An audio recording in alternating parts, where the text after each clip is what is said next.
bike historian. It's just something I love, just like all the other aspects of cycling. Well, do you mind if I ask you to, ask you a few questions? No, that'd be great. Sure, happy to help. Happy to talk. And I can record it? Sure. Yeah. Great.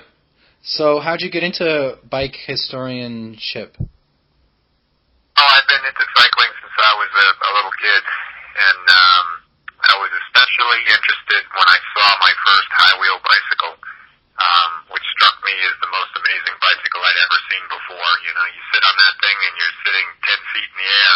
You look like a giant, and the bicycle's bigger than anything I'd seen before. So I wanted to get one, and I tried very hard to get one for about 10 years before I finally found one.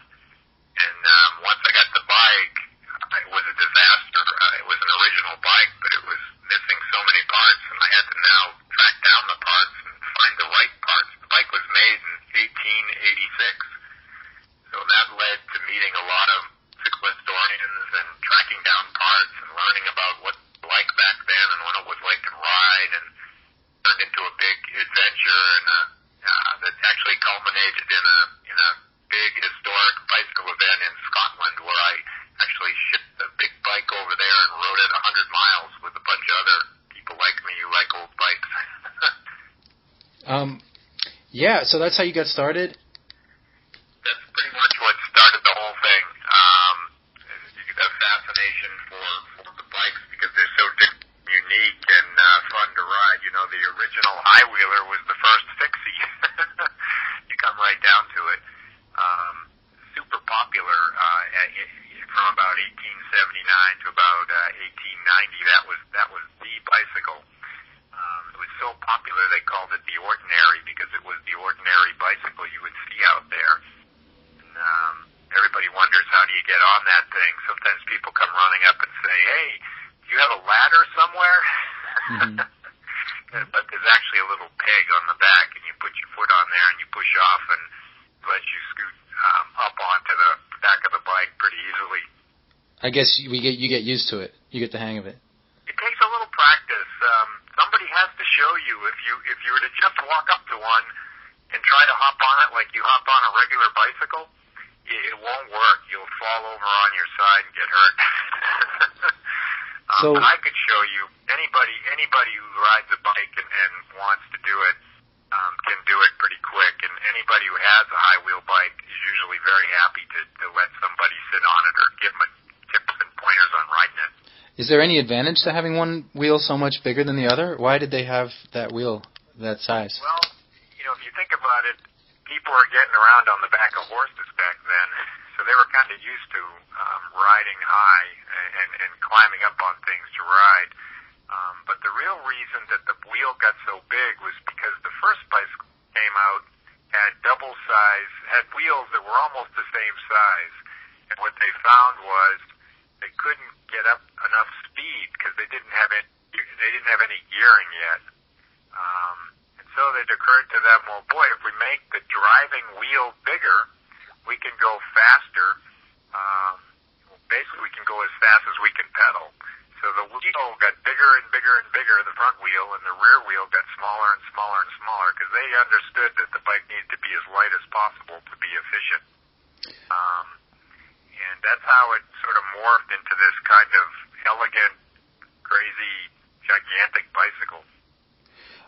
I heard, I want to check out this if it's how much truth there is in this, that roads were originally paved not for cars but for bicycles. Is that true? Yeah, it's absolutely true. There was a huge bicycle club. It actually started back east in New England called the League of American Bicyclists. At one time, there were hundreds of thousands of members all across America.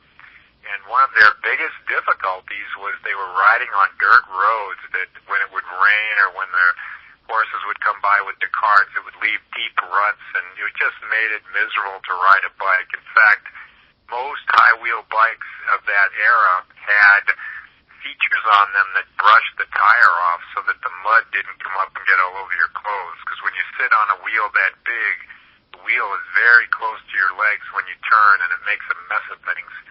So they put together this big giant bicycle club, went to Congress, and they started something called the Good Roads Movement. And the Good Roads Movement in America was the first step to getting the roads of America paved.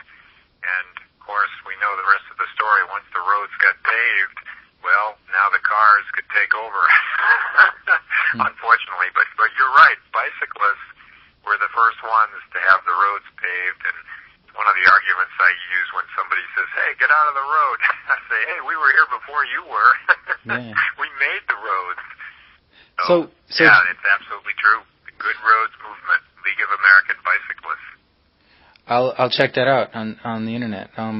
League of American Bicyclists. So I have another thing that I looked up online. It said that almost every invention having to do with bikes was invented a long time ago, like in the 1800s. Yep, that's absolutely true. One of the most interesting examples of that, at the turn of the century, around 1900, we have our patent office in Washington, D.C., where they house all the patents. And at the turn of the century, there were two buildings, and one building contained every single patent related to any possible gadget you can think of. The other building was dedicated only to bicycle patents. So, I mean, almost anything you can think of was invented before. Suspension, pneumatic tires, multi-speed drivetrains. They were working like crazy. Anatomic saddles. I mean, I have an 1896 ladies' bicycle. So this was made well over 100 years ago. It's got an anatomic saddle with a cutaway. It has a composite material.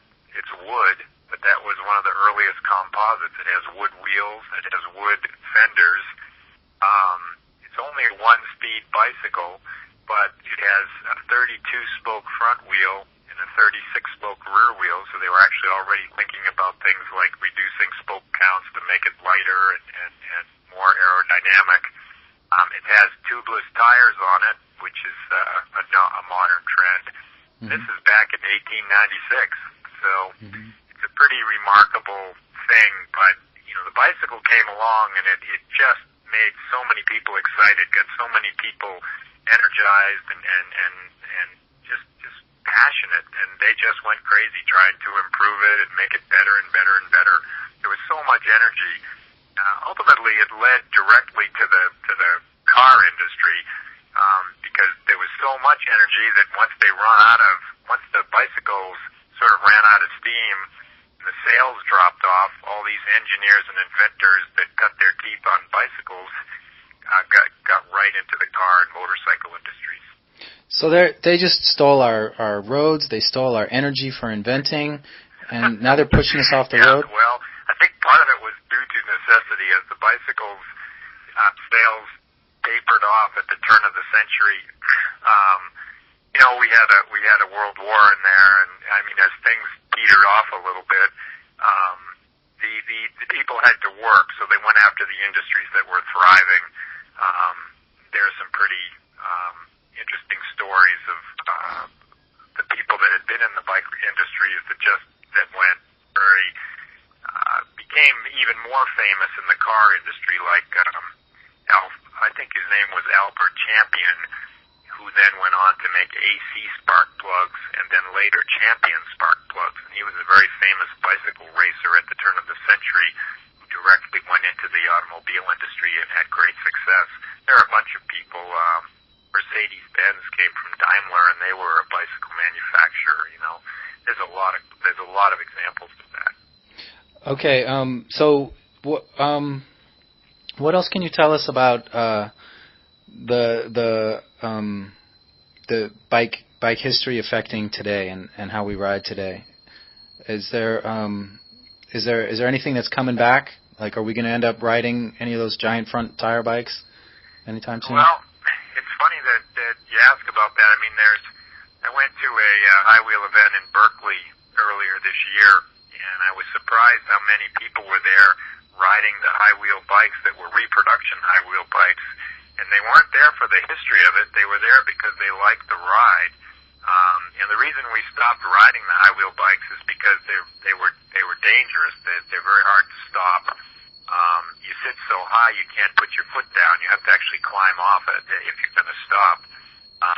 So I was surprised to see people who actually went out and bought these bikes to ride them around, and they're riding them around on the road, and they love them. And I just got an email just a couple days ago from a company in Colorado that's making the bikes. So I wouldn't recommend you go out and buy one of these bikes because they don't have really powerful brakes, and they take some skill to get on and off them.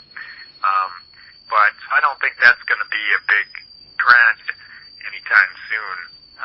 But there's a huge trend in city bikes, and there are some innovations that are coming out that we're going to see.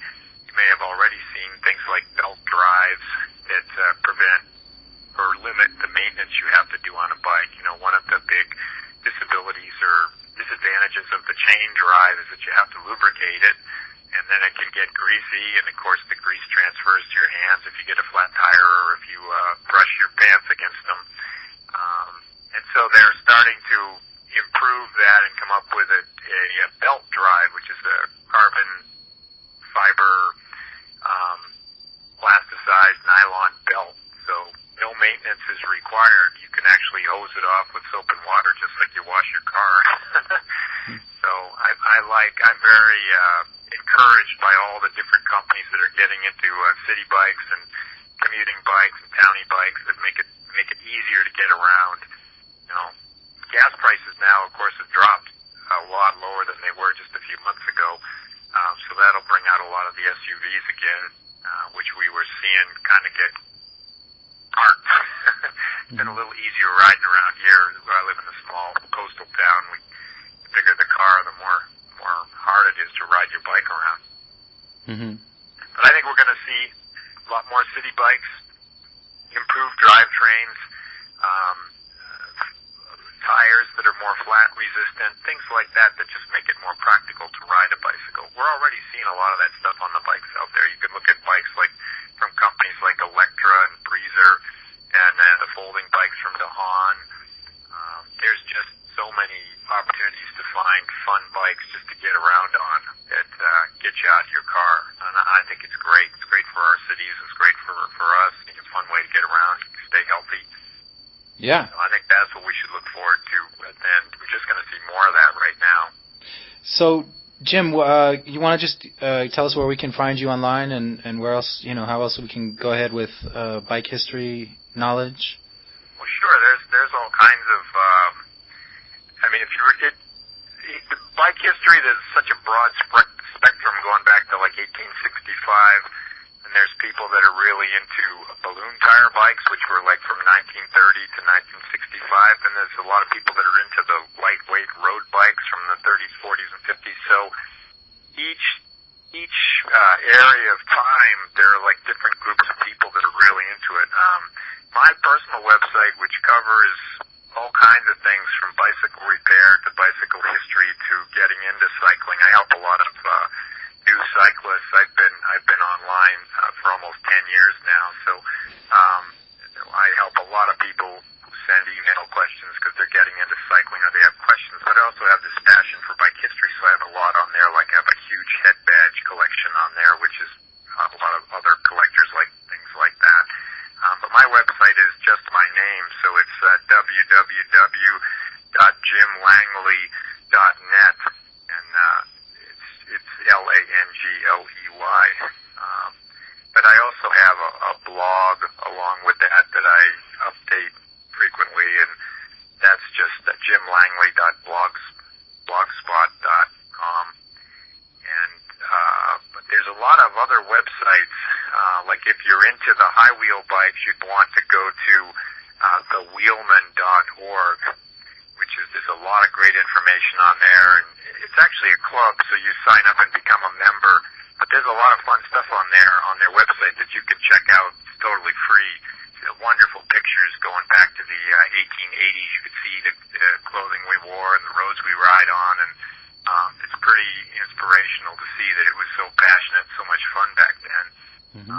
If you like the lightweight road stuff from the 40s through the 70s. A really wonderful site is classicrendezvous.com. There's all kinds of cool stuff on there from those eras.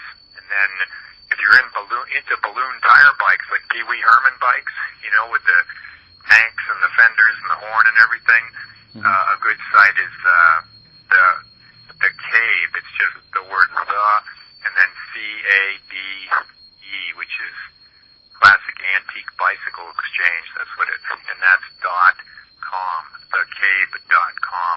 I haven't visited that site in a while, but that used to be a good one. I hope it's still there. So those are a couple leads that should help people out.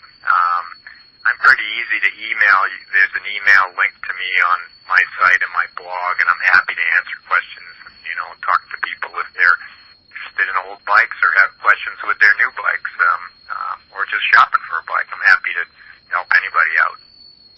Well, thank you, Jim, so much. Oh, it's nice talking to you. All right, and so listen to our show. Okay, I'll try to do that. Can it go? Is it on? Can I pick it on my iPod or? Yeah, we're gonna start podcasting it, so I'll let you know. Okay, well, I'll try to check it out tomorrow. I won't be here during the time that the show's on, but maybe I can click on the link after when I get home and listen to it. Okay, great. So I'll keep in touch, and maybe you can come on again. Okay, if you're happy to do that. Thanks for calling me up. Cool. Thanks, Jim. Okay. All right. Bye. Bye. Have a good day.